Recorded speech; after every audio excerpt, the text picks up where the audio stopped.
Hello বন্ধুরা, সম্পার কিচেনে তোমাদের স্বাগত। আজকে আমি তোমাদের জন্য বানাবো দই বড়া। খুবই টেস্টি হয় এই দই বড়াটা খেতে। তো চলো দেখে নিই কী করে বানাতে হয়। তো বিউলির ডাল নিয়েছি আমি 250 গ্রাম বিউলির ডাল আমি 1 ঘন্টা আগে ভিজিয়ে রেখেছিলাম।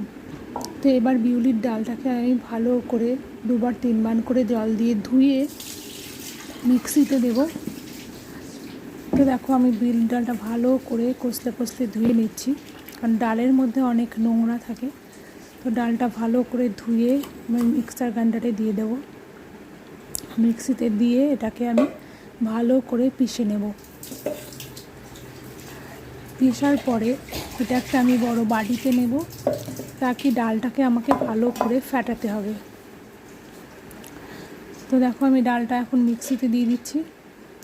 এই দই বড়াটা খেতে দারুণ হয় আর খুব টেস্টি হয়। তার সাথে চাটনিগুলো বানানো দেখাবো তোমাদেরকে। তেঁতুলের চাটনি আর ধনেপাতার চাটনিটা আমি যেহেতু করে রেখেছি তাই আর দেখাতে পারবো না। তো ডালটা দেখো আমি মিক্সিতে দিয়ে দিলাম। এবার আমি ডালটাকে মিক্সিতে করে নেবো, পিষে নেবো। দেখো হয়ে গেছে আমার ডালটা। তো ডালটা আমি বাটিতে ঢেলে নিচ্ছি। ঢালার পর এই ডালটাকে আমাকে অনেকক্ষণ ধরে ফেটাতে হবে। ডালের মধ্যে এবার আমি দিয়ে দেব সামান্য আদা কুচি আর দিয়ে দেব মৌরিটাকে হাত দিয়ে ক্রাশ করে তার মধ্যে আমি দিয়ে দিলাম, আর সামান্য একটু আদা কুচোনো। এবার এটাকে আমি ভালো করে ফেটিয়ে নেব। ফেটাতে ফেটাতে যেন সাদা হয়ে যায় এরকমভাবে ফেটাতে হবে। ভালো করে না ফাটালে বড়াটা নরম তুলতুলে একদমই হবে না। তো দেখো ভালো করে আমি ফেটিয়ে নিচ্ছি। এটাকে ফেটানো হয়ে গেলে আমি বুঝবো কী করে। একটা বাটিতে আমি জল নেব। জলের মধ্যে যখন আমি এখান থেকে একটুখানি জলের মধ্যে দেখবো যে ওটা ভেসে উঠছে। ভেসে ওঠা মানেই ডালটা আমার ফেটানো হয়ে গেছে। তো দেখো ডালটা আমার অনেকটাই ফেটানো হয়ে গেছে।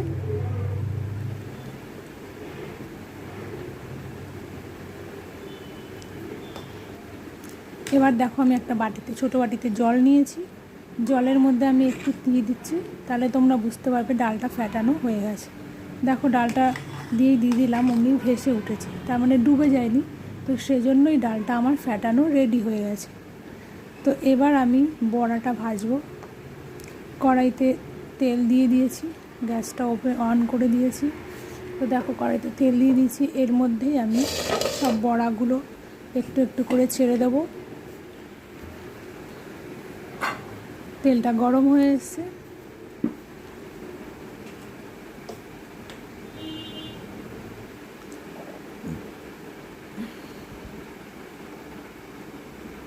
তো দেখো এবার আমি বড়াগুলো দিয়ে দিলাম তেলের মধ্যে। বড়াগুলো দিয়ে আমাকে লাল লাল করে ভেজে তুলতে হবে। হালকা লাল, খুব লাল না করলেও চলবে, হালকা লাল ব্রাউন কালার করে ভেজে তুলতে হবে। তো দেখো বড়াগুলো দেওয়ার সাথে সাথে কীরকম ফুলে উঠছে, যেহেতু ফ্যাটানোটা ভালো হয়েছে তাই ভালো করে ফুলছে। এবার বড়াটা ভালো করে ভেজে আমি একটা প্লেটে তুলে নেব।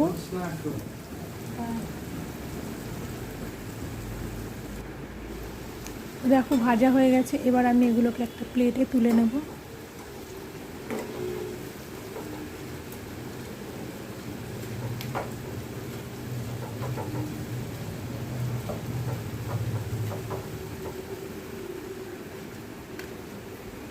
সব কটা বড়া আমি এইভাবে ভেজে প্লেটে তুলে নেব।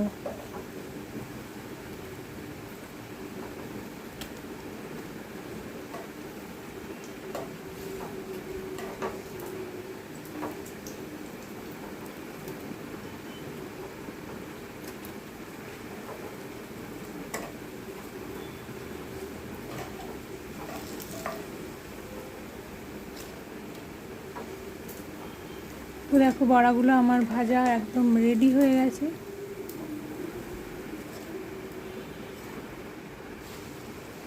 আর যে কটা ছিল সে কটাও আমি দিয়ে ভেজে নিচ্ছি।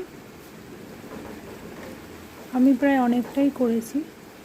যাতে আমি 2-3 দিন ধরে রেখে রেখে খেতে পারি। মানে আমি খুব ভালোবাসি দই বড়া খেতে, আর আমার ছেলেও খুব ভালোবাসে, সেই জন্য একটু পরিমাণে বেশি করেই বানিয়েছি।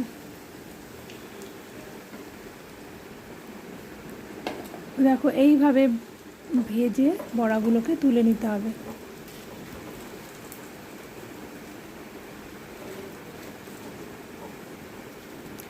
তোমরা এইভাবে দই বড়া ঘরে বানিয়ে দেখো, আশা করি তোমাদের খুব ভালো লাগবে। দই বড়া তো অনেকেই খেয়েছো, তবে এইভাবে যদি বানিয়ে খেয়ে দেখো, আশা করি ভালো লাগবে।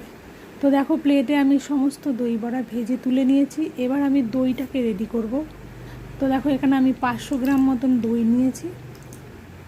দইটাকে আমি ভালো করে ফ্যাটাতে হবে এখন আমাকে দইটাকে। তো এই ছোট বাটিটাতে আমার মনে হচ্ছে না হবে, আমাকে একটা বড় বাটি নিতে হবে।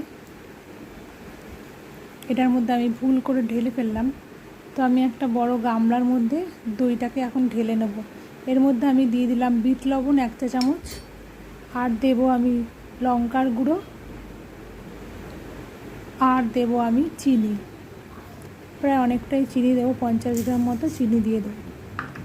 তো এইবার এটাকে আমি ভালো করে ফেটাবো। যেহেতু আমার এর মধ্যে হচ্ছে না, আমি একটা বড় গামলার মধ্যে নিয়ে ভালো করে ফেটিয়ে নেব।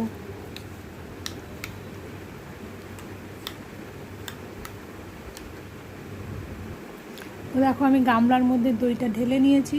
এবার এটাকে ভালো করে আমি ফেটিয়েও নিয়েছি। তো এইবার আমি একটা বাটিতে তেঁতুল ভিজিয়ে রেখেছি, তেঁতুলের চাটনি বানাবো। আর এখানে দেখো আমি গরম জল ফুটতে দিয়েছি, কারণ বড়াগুলোতে গরম জল ভেজাতে হবে। দেখো গরম জলটা, ফুটন্ত গরম জল আমি বাটিতে ঢেলে দিলাম। এই জলের মধ্যে আমি দিয়ে দেবো 1 চামচ মতন বিট লবণ, আর 1 চামচ মতন সাদা লবণ। এবার আমি এর মধ্যে দিয়ে দেবো 8 চামচ মতন হিং। হিংটা দিলে গন্ধটা সুন্দর আসবে, তাই 8 চামচ মতন একটু হিং দিয়ে দেবো। এবার এটাকে ভালো করে নেড়ে চেড়ে মিক্সড করে নিতে হবে। মিশিয়ে এর মধ্যে এবার আমি এই বড়াগুলোকে দিয়ে দেব। বড়াগুলোকে দিয়ে 2 মিনিট মতন ভিজিয়ে রাখবো, যাতে বড়ার মধ্যে নুন হিং সমস্তটা ঢুকে যায়। সেই জন্য বড়াগুলোকে এর মধ্যে 2 মিনিট মতন ভিজিয়ে নেব। কেন কি যখন বড়া ব্যাটারটা আমি ফ্যাটাচ্ছিলাম ওর মধ্যে আমি নুন দিইনি, তখন নুন দিতে নেই। তো এই জন্য এই বড়াগুলোকে এখন আমি গরম জলের মধ্যে ভিজিয়ে, নুন জলে ভিজিয়ে রাখবো কিছুক্ষণ ভিজিয়ে রাখার পর হাত দিয়ে চিপে চিপে বড়াগুলো আমি তুলে নেব।